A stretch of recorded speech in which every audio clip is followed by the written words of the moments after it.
Welcome to Fieros Reborn and Fieros' story time. We are cracking along with the story. However, just going to do that. However, I just want to take us. I just want us to take some time to settle into this really peaceful feeling that I can sense in the room and just overall at the moment. I don't know if it's just me or if it's something that's coming along in general in the world at the moment, but it's like people seem to go through cycles, and I feel their cycles. Like, I went through this cycle where I was feeling really, really peaceful about a year ago. And then I went through this cycle where my body just would not relax for ages. And now I'm starting to go back into a really peaceful feeling again. And it's nice. It's like when I stop talking or stop thinking, I can just sense this really peaceful, quiet feeling in the background, which is nice because often I'll stop thinking or I'll stop talking and there's just noise in the background, and it's not to do with the time of day, it's just to do with, I don't know what it's to do with really. Maybe it's to do with the seasons. Could be that people calm down a little bit more as it's moving towards autumn and winter. Could be. But yeah, like for the last 3 or 4 or 5 or 6 months, my body's just been feeling like it's constantly stimulated even when there's nothing going on, which is annoying. But hello, hello, hello, hello. Let's just have a little pause, feel the peaceful feeling, and then we'll crack on.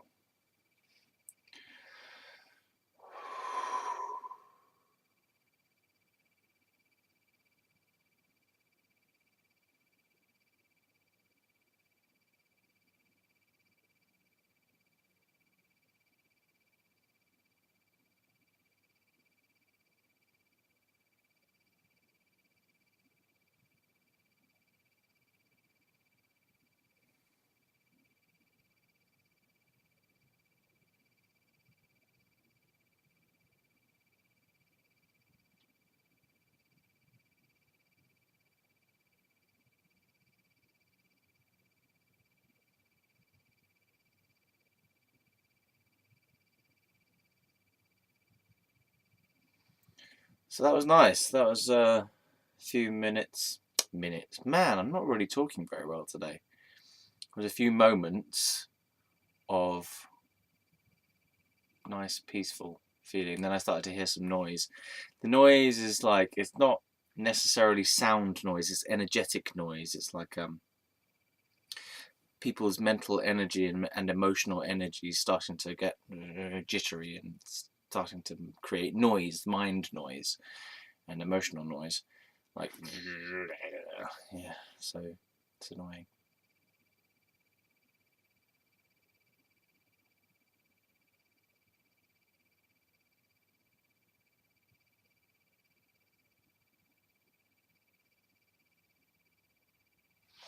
Okay, let's try and do a bit of fire or story time. And it's a bit too calm now for me to try and tell any stories about my strange and exciting past, but I can give it a go.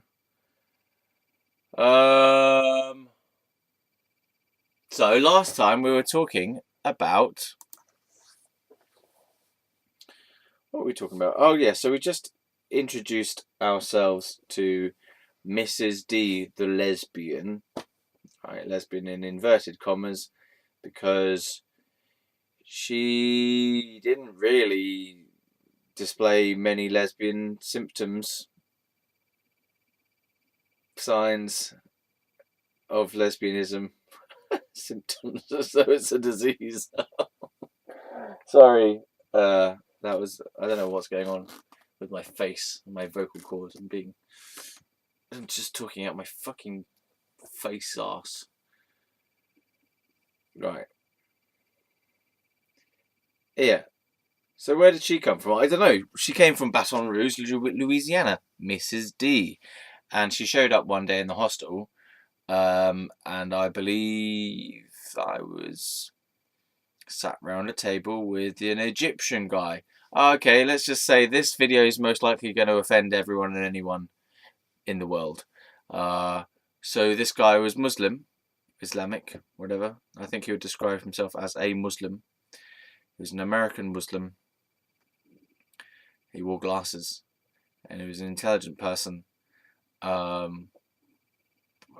he said that he said that we were on the same page as each other together in terms of like intelligence and things. And I was thinking, yeah, that's what you think, mate. I'm way above you. Oh dear.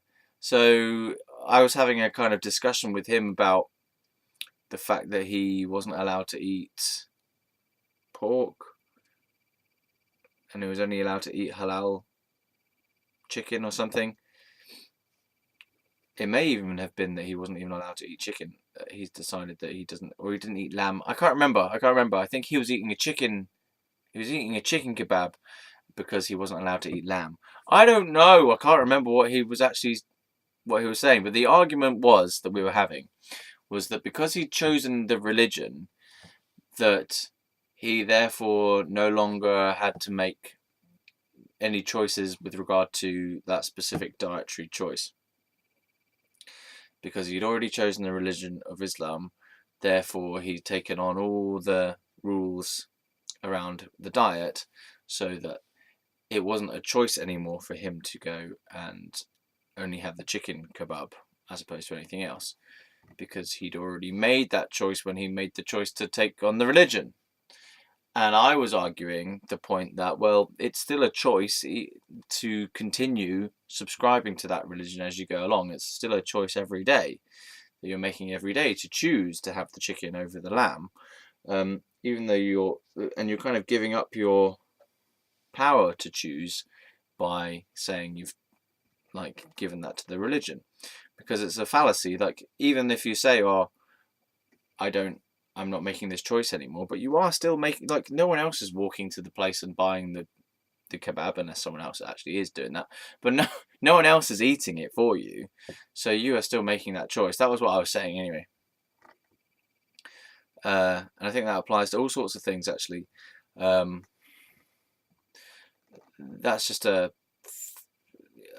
true thing, isn't it? That you're always making your choice, no matter what excuse you give to yourself as to why you have to do something. You are still performing that action when you are performing it. So the example I quite often give is about going to work. People often talk about the fact that they're going to work as though they don't have the choice, but yet they are the one who is motivating themselves in the morning to get out of bed, even though they're complaining and they're whining about it and they don't really want to go and all this stuff, and they'll say, oh, I feel like shit, I don't want to go to work today, but yet they are still making the choice to go in. They still end up going in. They still do that thing.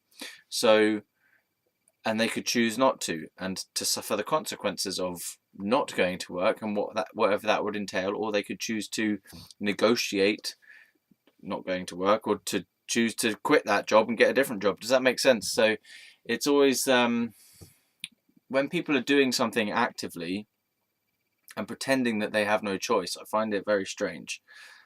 And that's how you break out of disempowering patterns, is to realize that you are the one who is deciding pretty much everything in your life in terms of what you actually do and where you go and what you say. That you are in control of this part of life. This is the one thing that you have any amount of intentionality over: the body and what the body can do as it extends into the world, right? But other than that, you do not control the sun and the rain and the wind as much as I would like to. Come on. Yeah. So to take it back to that example, what I was sort of saying to the guy at the time with the kebab was, well, it's a sort of fallacy, or it's a lie that you've already made the choice, because even though you say you already made the choice years ago, you still are here now, and you can choose something else if you decided to, if you wanted to, if you decided to go against the religion, for example. That is still an opportunity and availability. And if you deny that those extra choices are available, then it's like the choice that you do make doesn't really have much of a meaning because it doesn't have a context. It doesn't feel like an actual choice anymore because you're not actually picking from any options. Whatever. Stupid choice thing. Who cares? Man, this shit's too fucking deep. Kebabs. Kebab. Kebabity. Who cares? Bollocks to it. I didn't convince him. He didn't convince me. Who cares? Who really cares? What is the point of it? What is the point of it? I don't care. Right. Now, I believe it was that same night, because it seemed to come together in the memory at the same sort of time, that this person, Mrs. D, showed up, or I became more aware of her, at least. So she came and sat on my little table, not on the actual table, but on a chair around the table. Yeah, and we were just talking, we were talking about sex, sexuality, gender, things like this. And I was talking about yin and yang and gender polarity and what was I talking about? The energy of masculine and feminine, the energies of masculine and feminine on the inside, what they are like. We're just doing farts quite a lot at the moment. I feel like this video is going to be another fail video because I feel like I'm just offending people left, right and centre, and I hate the feeling that I'm offending people. And I'm just trying to tell the story as truthfully as possible. I feel like that a lot of the stuff I say can be controversial or is annoying or is outdated or is racist and bigoted and stuff like this. But I'm just going to have to say the truth of the story, I'm afraid. So I was talking to her about the fact that I believe, or I sense, this was back in the day, but I still guess it's true actually, I sense that every human being has masculine and feminine energies within them.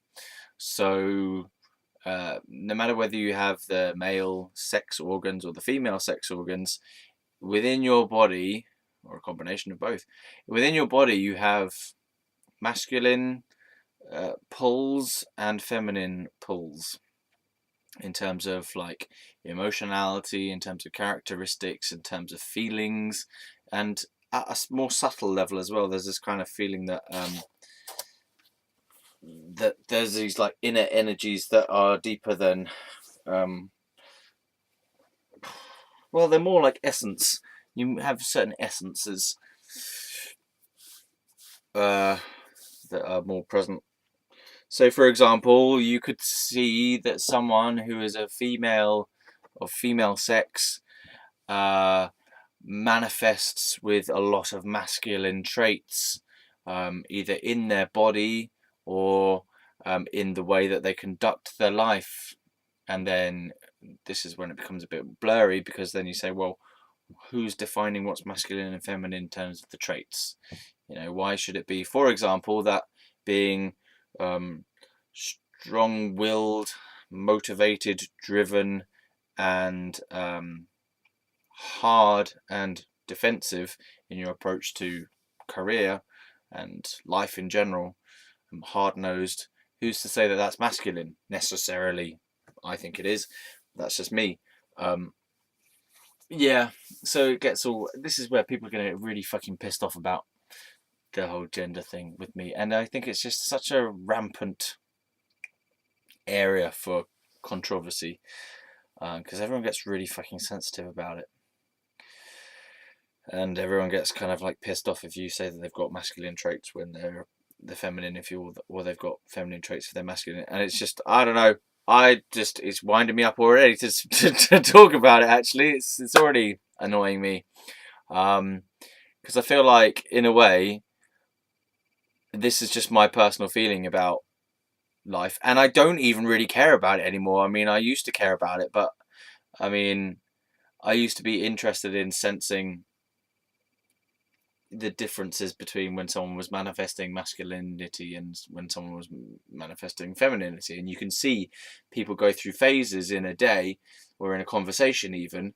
where they'll be sometimes manifesting very strongly masculine energy, and then they'll switch and they'll manifest feminine energy for a while. I mean, I do it in my videos. Sometimes I'm very, what do you call it, kind of straightforward, logical, to the point, and then sometimes I'm having more exuberant fun and being silly and being softer and sprightly. So, for example, at the moment, this is more of a masculine style, and then I slipped just a little bit there into the feminine style, where it's like it's in constant play and flux, and it's not like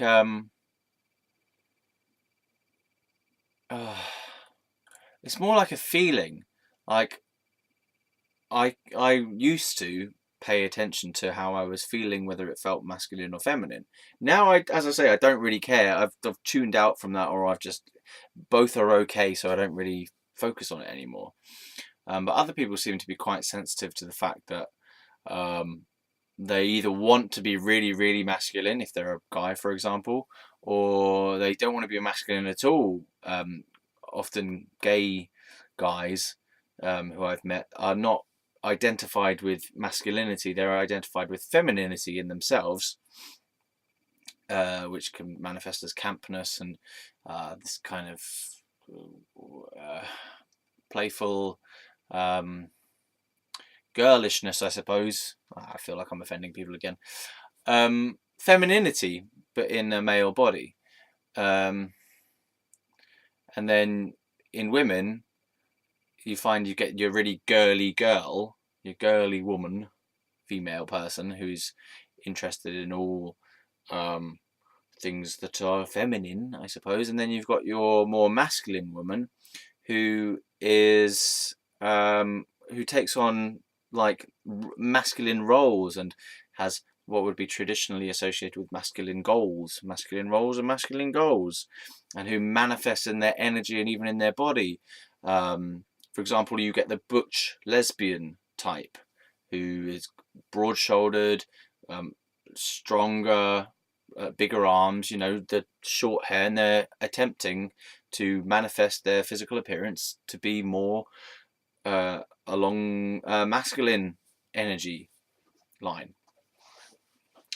And then you've got the like heterosexual women who are they're manifesting masculinity in another way, which is when they have a very strong, defiant, definite and logical approach to life, and a kind of, I see it as a bit hard and insensitive, and sometimes can be quite cruel. For example, this woman who was supposed to be helping me to find housing from the council in Slough was just a very masculine type, bulldog type woman who was very, very hard and very, very insensitive and unwilling to listen or be understanding or empathetic or caring or anything like that, which you would associate some of those qualities with the nurturing side of the feminine. Empathy, compassion, warmth, nurturing, acceptance, receptivity, blah, blah, blah, blah, blah, blah. So, yeah, it's a bit of a touchy subject. I don't really like talking about it too much in public because I think it turns people off. It's fucking annoying because everyone's very attached these days, and there's a lot of nonsense. I'm just going to call it nonsense because I feel it to be nonsense. There's a lot of nonsense around gender and sexuality identities at the moment. And by nonsense, I mean massive attachment to a personal identity around those issues of gender and sexuality. So what does that mean? It means that you are getting offended all the time and your rights are apparently being denied and picked upon and so on. And yeah, that is the case as well. Like, there are obviously these are real issues, but there's also the part of the human being that it is not touched by the gender and is not affected by the sexuality, and that's the true identity. And this is what I am like trying to convey in what I'm talking about, is that yes, you have this sexuality and this gender and this physicality of the body and stuff, but the soul of you goes beyond all of that. And if we started relating more from the soul, that has nothing to do with the outside body at all, and nothing to do with the sexuality at all, but is an even deeper place than those other manifestations of the human, that if you go and live more deeply from there, then you realize that it doesn't really matter, and you're not offended by anything anymore, and you're not you don't have to be one way or another way or any way at all, and so you just like everything becomes a hell of a lot more chilled.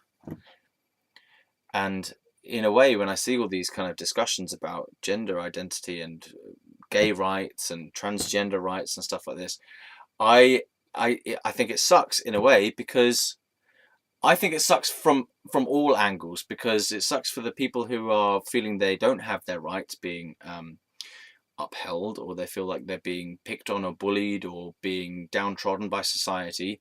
And it also sucks that the situation exists in the first place, because the people around this, the people who are supposedly causing the issue, do not have the ability to accept other people, or it's just oh god, it's just a minefield of stuff. I can't even express what I what I think. I look at it all and I go, this is madness. It's utter madness from every perspective. You know, from the person who's trying to get their rights, to the people who say that they shouldn't have any rights, or that it's just all. I wish that none of it was an issue. I wish that it wasn't an issue at all. I wish that people can just live and let live, be who they are, and to not have one set of people feel offended by the way that another set of people are, or choose to be, or how they express, or whatever sexuality they're, whatever. See what I'm trying to, like, I feel like I'm killing people's souls by saying these things. I just want to, I just want I want people to step back from virtually every issue in life, every issue actually, and just have a little bit of leeway in their emotionality around things. You know, like if it's politics, just to be able to accept that other viewpoints exist in the world. If it's racism, even to accept that there are people who do have racist viewpoints, who do speak racist language, just to acknowledge that this is a part of our existence at the moment. You know, or if you are a racist person, to accept that the people that you hate, or that you think are wrong, or you think should die, or you think are like bad people because of their race or their ethnicity or their colour of the skin or whatever, that if you just at least can accept that they exist, and that you can tolerate the existence of these people even though you hate them, but you can still accept that they are here and you can allow them to be here without, you know, hurting them and stuff, then I just wish that would be the case.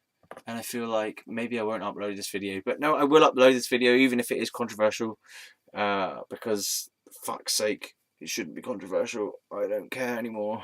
I want to die from this video. Maybe this is why I don't like having views. I don't like having views because I feel like my views I'm gonna be persecuted for my own fucking views. And at the end of the day, who cares? I'm still gonna die when I get old, or even tomorrow I might just die, or I might die in the middle of the video, like Russ Abbott, or was it Russ Abbott who died in there? Oh, I can't remember who it was. I'm gonna get told off for that as well. Someone died in the middle of a comedy sketch. Anyway, yeah. Tommy Cooper. I might die. And do my views save me from death? No. So, what the fuck? My views might get me killed. Nah, they wouldn't. Imagine if I was saying this kind of stuff 300 years ago. I would have been killed before it even started. Sexuality? You can't even say the word. I don't know what I'm talking about anymore. Right, what am I doing? What am I doing? Lesbians. Lesbians are everywhere. Oh, God. So I was in the hostel. Mrs. D had showed up. She was a female human being. She had a short haircut, quite short, little haircut there. She was a female, as I say. She was 23, I think. No, she was 24. She was 24, and I was 21. Which later on she told me about her superiority complex, that she was calling me, oh, you're so young. And she was 24, and I'm thinking, not that much older than me. Anyway, okay. I'm going to have to tell the fucking story honestly. I'm just going to fucking say it. Right, so we were there. I was talking about all these kind of views about the fact that people have masculinity and femininity within them, and that they manifest it differently at different times, and that you can watch that happening to someone as they go through their day or they go through the conversation, and then you can kind of observe it and tune into it. And she was listening attentively, and then she said, "Oh, you are so interesting," and something clicked in me at that moment. I thought, yes. This person likes me. Aha, I see. And I sort of fell in love with her, I guess, at that moment.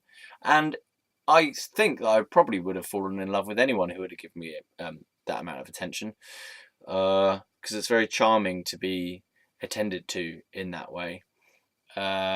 She was cute. I mean, she wasn't like the most stunning of women. But she was pretty, and she had a good soul in her that I could sense, shining through. She was an intelligent person. Oh Lord. And yeah, so we made a connection that first night because of our conversation, and she was interested in what I had to say. And then I'm not sure whether I was asking her about anything much. I think she told me she's a lesbian. She must have told me that. But then she had a boyfriend previously. And this is the tricky thing. You see, you have these initial conversations with people, and things are like, okay, they're on a surface level. And then you start getting to know people. And the story that people give you on the initial surface of things, when you start delving into, well, what does that actually mean? And how does that actually play out? Things get all murky and weird. So she was to say that she was a lesbian, and then you find out that she had this relationship with the guy who she wasn't over that yet, and she was actually really conflicted about her inner sexuality. So she was calling herself a lesbian. She was actually even working for doing some charity work to promote sexuality rights or something in Africa, I believe it was. And I was thinking to her, you don't even know what you are. I was saying to her at another point in the future, from that moment, future from there, I was saying to her, you don't even know what you're about and what your sexuality is, and you're trying to say all this stuff to people about it, and you don't really know what it is for you. So I don't understand how you can feel like you have integrity with what you're doing when you don't really understand your own self around it. So maybe she was using doing social work around sexuality as a way to help her understand her own sexuality. I don't know.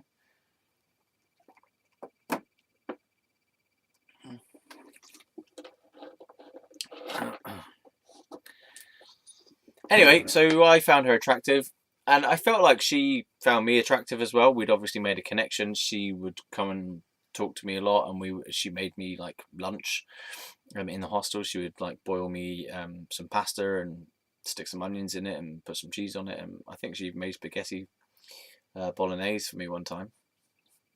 So she was like a kind of friend girl, and we didn't quite get to it being girlfriend, but in a way we were treating it a little bit like a relationship, just without any physicality, because she'd set a boundary that she was a lesbian. But we'd become very close, and were sharing more intimate details about ourselves, and um, spending more time together in closer quarters. So like hanging out in her little bunk bed thing in the dormitory and watching a TV program and stuff, and just chatting a lot and going out together into like do some shopping or whatever. I can't remember exactly. But yeah, we were just hanging out a lot. And so she was over in New York at the hostel on a little trip for 7 days or something, while she was doing some paper for her university course in LSU, Louisiana State University, which was to do with gender and sexuality studies, I think was what her course was. I can't remember, to be honest with you. Yeah, so she'd come over to have a break from being in Louisiana, to do some work in New York and to have a rest at the same time, but just to get a different headspace, I think. That's why she was there.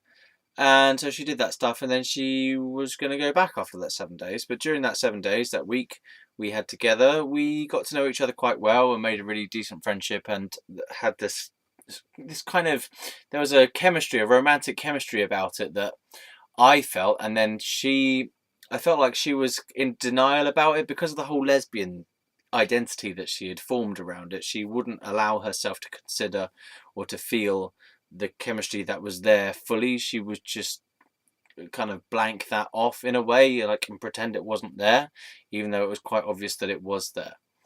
And later events showed it that it was there. So I'm not just kind of making this stuff up, and it wasn't like I just become obsessed with a person who was unavailable and who wasn't interested in me, because later it turned out that she was interested in me. So okay, yeah, and it wasn't just some kind of weird person trying to convert a lesbian. I did convert. No, I didn't convert. No, so oh god, Mr. B, back in those days, back in the old day, put me on a list, a mental list of people he wanted to convert. I was on his conversion list from straight to gay, and it worked briefly. And when I say briefly, I mean for 2 years. But he didn't actually ever convert me, though. You see, that's the thing. You shouldn't try to convert another person to a different sexuality, because it didn't work. It doesn't work. Even though there are actually like these Bible, oh god, there are these Bible groups who try to counsel you out of your homosexuality because it's wrong and it's a sin, apparently, according to the Bible. I'm not exactly sure where it says that directly in the Bible. Thou shalt not bum each other up the arse. It doesn't say that. Doesn't, and they don't really seem to have much of a problem with lesbians, I must say. It's only the men that they seem to have a go at. I'm sure they do have a go at the women as well, with the lesbianism in the Bible. But I've only ever seen it come up on TV or in newspapers about men. They don't seem to really care about women being lesbian. But then I can imagine and hear in my head that yes, there are a lot of shit that goes on about lesbianism from the Bible as well. So that's just but I do feel that there's more annoyance from the Bible towards men and homosexual men than there is towards women and lesbianism, although it is obviously still there and it's still big. But I feel like maybe the men and homosexuality gets more press, yeah, about the Bible. Homosexuality gets more press with men than it does with women. Yeah. Oh, I hate this topic so much. It's so fucking dangerous. This topic's so dangerous. It just makes everyone want to kill you. You can't say anything about it without annoying and offending someone at some point, somewhere along the line. Oh well. I tell you what will help you. If you find me abrasive and annoying and disrespectful to anyone in particular, then you can just call me a bigot, and therefore you don't have to listen to anything I say ever again anymore. So just blank me out, pretend I'm a bigot, or call me a bigot, and then, or a racist, or a homophobic racist person who has misguided views, and then you don't have to listen to anything I say ever again, because in fact you probably won't hear anything I say even when I do say it, because you'll have blanked it out as though I'm saying stuff that is all coming from a racist, homophobic, bigoted point of view. I don't know why I'm talking about this. Okay, so me and Mrs. D. I'm just trying to tell a story, and I keep rambling off and trying to deal with my own issues around feeling uncomfortable talking about sexuality and gender issues. God, this is a hard video. Okay, so relationship that we had. Okay, so yeah, we were in the hostel. She would make me spaghetti and pasta and stuff. We would hang out together and watch things on her laptop. And then there was the occasion when she had decided that she needed some extra space and time, and that she would like to spend the evening with me in a private room. Because all of us were staying in dormitories. Most of the people in the hostels were staying in a dormitory, which was either a mixed dormitory. I think they're all mixed actually, but it could have been that some of them were men only and women only. I don't know. Again, gender and sex issues coming out again. Male, female, unisex. I hate all of it. It's just, so full of power. Charged, isn't it? It's charged with power, this thing. Anyway, so, I'd been there for a while by that point in the hostel, and I'd not had any privacy for ages. And I must have told her about this, that I felt like I didn't really have any privacy, and it was getting to feel exposing and feeling like a bit on edge, because, the best thing you had was like a little curtain. I think that was the most privacy you had, was a little curtain on your bed. Sorry, itchy nose. Little curtain on your bed to kind of screen out other people, which didn't screen out noise, and it just felt very much vulnerable. Vulnerable is a good word for it. Vulnerable. So I felt like my things could be stolen at any point. I felt like just no barrier between me and other people. So being constantly in a dormitory for ages and ages and ages just felt like, and with new people coming in all the time as well, just felt vulnerable and exposing. Yeah. So I really wanted some privacy. So I was really up for it when Mrs. D suggested that we share a private room together, which was a double room. So there were 2 single beds in the room, but we pushed them together. Right. Now, you will be forgiven for thinking the same thing as I was thinking, which was, great, she wants to sleep with me. We're going to share the night in a room together. We've pushed the beds together. We've met each other. We like each other. It's clear she fancies me, and it's clear I fancy her. We're going to spend the night together in a private room. We're going to have sex. Okay, that's what I was thinking. It was pretty much obvious. It was like, why else would you do that? Pardon me. Why else would you do that? I couldn't. And so I'm just sniffing my own fart now. Why else would you do that? Like, I'm 21, she's 24. We like each other. It's obvious there's a chemistry. Why else would you say that you wanted to push the beds together in a private room that you're going to sleep in together? Like, duh, it's obviously only going in one direction, isn't it? Isn't it? I don't know. So I thought, right, I better go out and buy some condoms because, I want to be safe. And so rushed out to buy some condoms and came back and told her or something, I can't remember. But there was this weird conversation where she was trying to say that it was never the case that she was interested in having sex, and it was literally just so that we could have some privacy, and that I should stay over on the other side of the bed and she should stay on that side of the bed, which is just like, she was so she manifested so much internal conflict about her sexual drives. Like, she wanted it and she didn't want it. She wanted it and she didn't want it. I'll tell you now, I did end up having sex with her, not that night, but um, in the future from that point. And again, she's just very difficult, where she wanted it and then she didn't want it. And then this one time she just randomly showed me her boobs when she was getting dressed in the morning.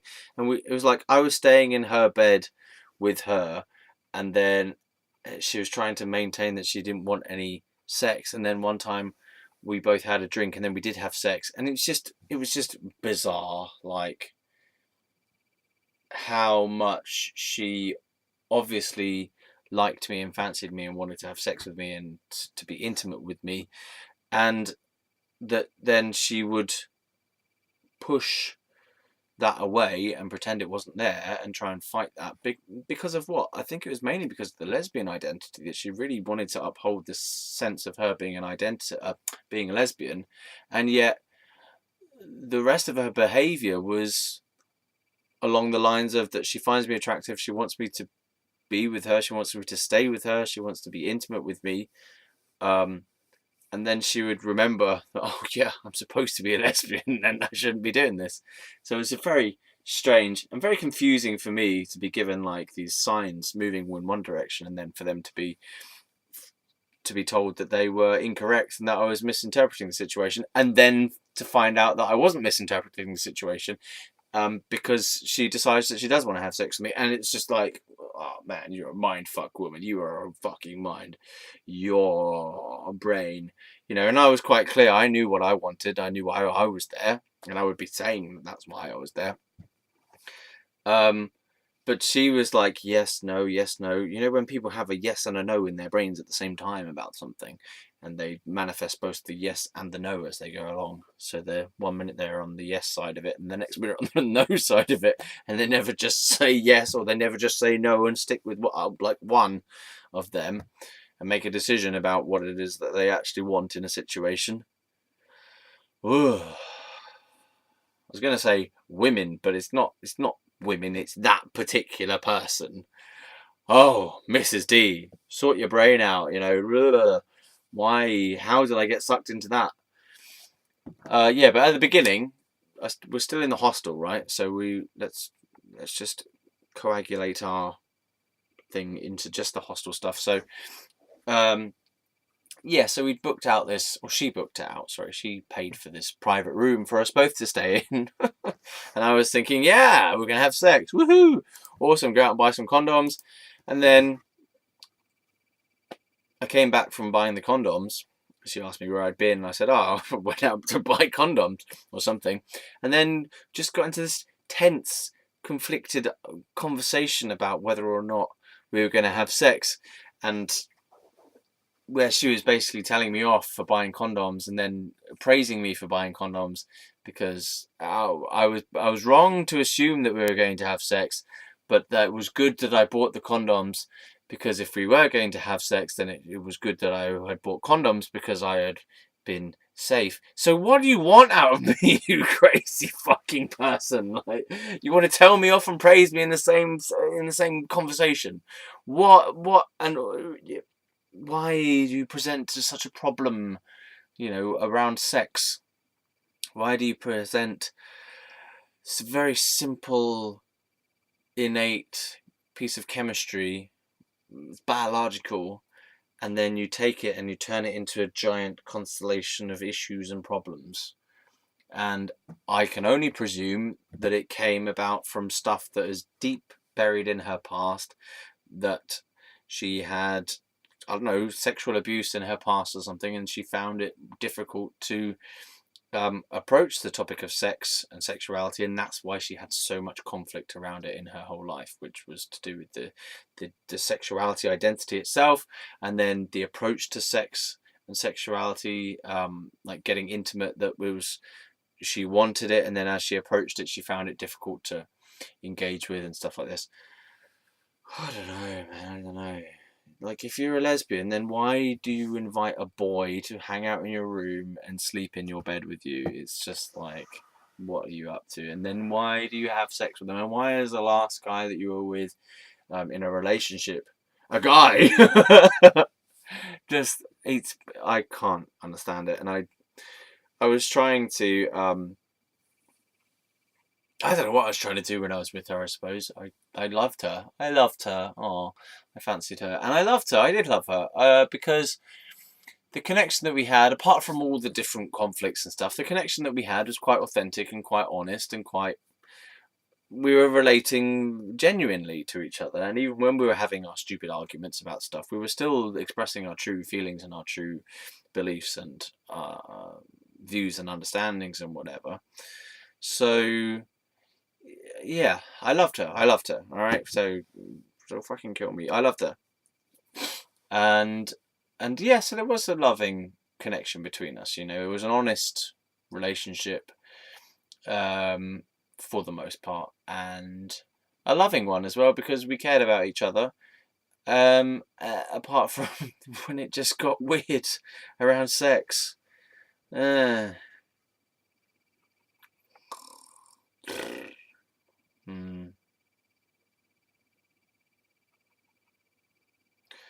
So we didn't have sex that night in the private room because I guess I put her off by buying condoms or something. I'm not really sure exactly why it didn't happen.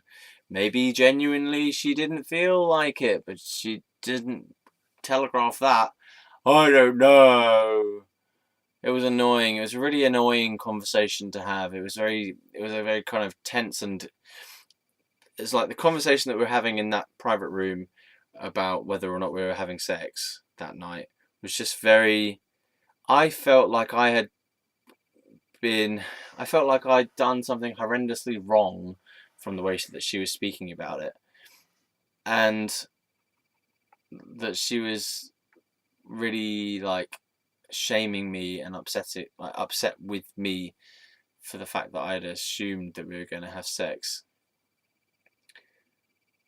And like it was just this tense and conflicted conversation that also appeared to come out of nowhere, and that somehow I turned out to being the bad guy out of that conversation.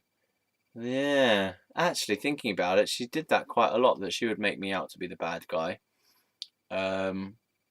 For anything that I would do that was honest, I suppose, and to do with sex. Sex and honesty don't mix, by the way, just so you know, especially with the opposite sex, but not always, obviously. I'm just making a generalization. I found that people in general, women who I have met personally, overall, in terms of all the women I've ever met, it's inappropriate. It's inappropriate mostly to talk about sex directly with them. Straight off the bat. Hiya, my name's Ross. Do you want to have sex with me? Oh, okay. Hiya, my name's Ross. How you doing? How you doing? You want to have sex with me? Oh, Jesus Christ. Oh, man. I feel like I'm digging. This whole video has been a massive hole dig. Oh, God. Sex and sexuality and gender and lesbianism, false lesbianism, conflicted lesbianism, difficult lesbianism, incorrect lesbianism, you know, attachment to lesbian identity, ugh, blah, blah, blah, blah, blah, blah, blah, blah, blah, blah, blah, blah, blah, itchy nose beanism. I can't wait to drink this wine. Do you know what? I fucking can't wait. I can't wait to drink this wine. This is my reward for getting through this video. Oh, yeah, so we didn't have sex there. Okay, then she went back to Louisiana by herself. I stayed at the hostel, and then I don't know whether it was because I'd been kicked out of the hostel because I'd run out of money. Oh yeah, I stayed an extra day in the hostel when I wasn't supposed to. And they found out, and they were like, "I'm very disappointed in you. I thought better of you." I was like, "Mate, you don't even know I don't have any money. I had to do it." Yeah. Oh, what else can I say about the hostel? And just my New York trip before I went to Louisiana, because that was a whole nother thing. Well, Will, I mentioned Will, long hair, ponytail. He lived in New Orleans, which is in the same state, Louisiana, I believe. God damn it. Oh man, New Orleans in Louisiana. Yes. Yeah. Yeah. So they are in the same state. So Baton Rouge was where Mrs. D came from, and New Orleans is where Will came from. Right? So, oh man, what happened? Well, I definitely spent some time at Will's place, but I spent time at Will's because I think that I couldn't handle being at Mrs. D's. Gets confusing. Will said that hermaphrodites were the key to humanity. And he said that they would one day start genetically engineering hermaphrodites because they're the only people who have a balanced energy of masculine and feminine. And that they would be the key to the balance of humanity, because the reason why humanity is constantly fighting all the time is because there's too much of a imbalance between masculinity and femininity in each person. So the whole too much aggression in people is caused by excess masculinity, yeah. And I don't know exactly what his theory was, to be honest, but he was saying that, yeah, the hermaphrodites, that they're gonna like combine the both masculine and feminine traits and energies and biologies, and then they are the future of the human race, man. And he was really serious about it. He's like, yeah, totally, man. Like, they're the future of the human race. Will was cool. Like, Will was a very confident guy. He was a barman, but he was very confident. He was very self-assured, and he was also very experienced in life.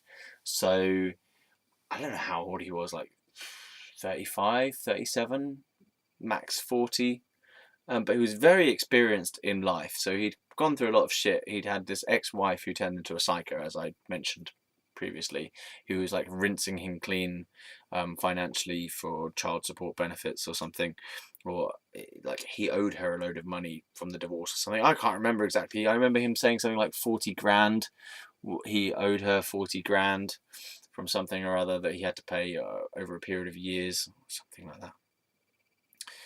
Yeah, and that she was trying to get him put in prison for unreal, false reasons and stuff like this. So, yeah. Anyway, but he was a really sound guy, caring guy, and he loved his sex. Will loved his sex. So he was telling me he was this bachelor guy, right? He had this little apartment place. And what he would do, so he worked in a bar in New Orleans, and what he would do was he would have his little bachelor apartment place for himself, and then he would basically get a different woman to live with him for like a week at a time, and then he'd kick him out. Um, and yeah, and then he'd kick him out, and then he'd just have his space again for a while, and then he'd like find a new girl to be with, and like they would live with him for a while, and then he'd kick them out as well. Oh, man. So he was telling me how he had like a Japanese chick in there the week prior or something, and then he like had to kick her out because she was starting to become a drag or whatever. So the guy he liked his sex. He really liked his sex, and he had a lot of it.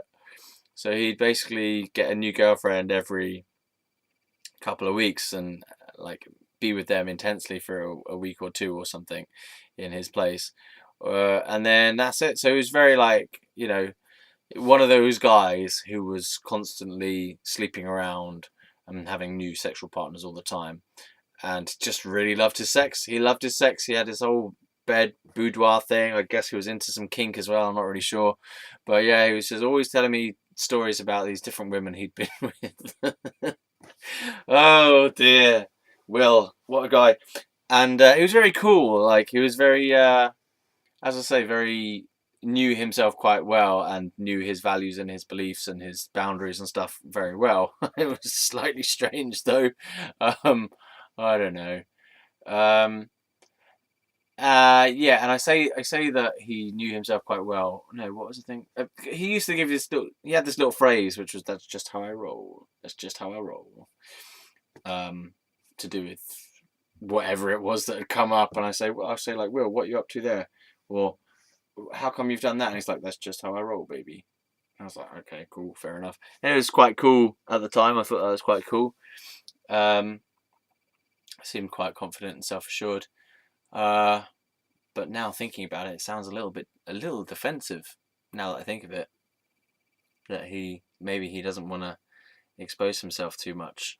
So he has this one little stock phrase that he says to everything. Who cares, man? I'll give him a break. Good lord, he's a decent guy. Yeah, he was a good guy. Very caring person. And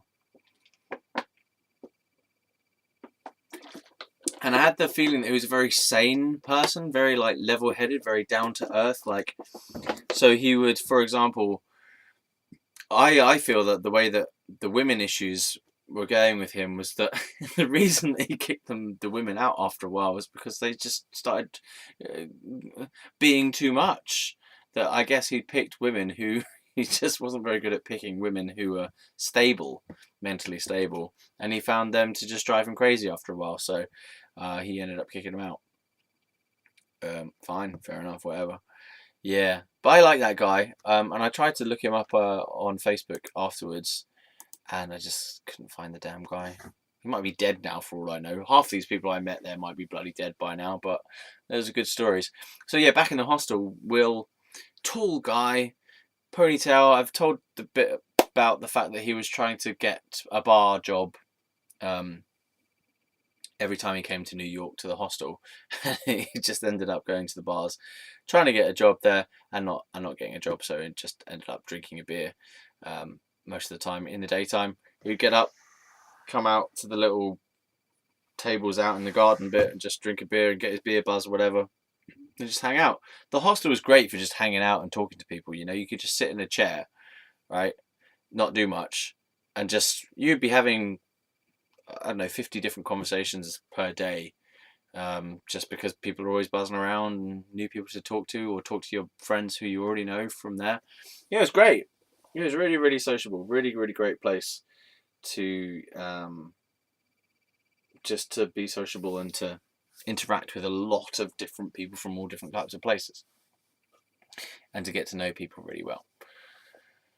To the point where I ended up going to stay with this guy who I'd met at a hostel. And I also went to stay with Mrs. D. So how come I haven't given her name? Because she probably wouldn't want me to reveal her name, any part of her name. So she's going to remain as Mrs. D. Will is fine. Like, Will wouldn't give a shit. Like, he's pretty decent guy, and he's never going to read this. Never going to watch this anyway. So fine. No one knows. Who can identify the name of Will from long hair, tall guy? Went to a hostel in 2007. Jazz on Lennox. Okay, yeah. Find him online from that information. I can't even find him, and I've got his full name.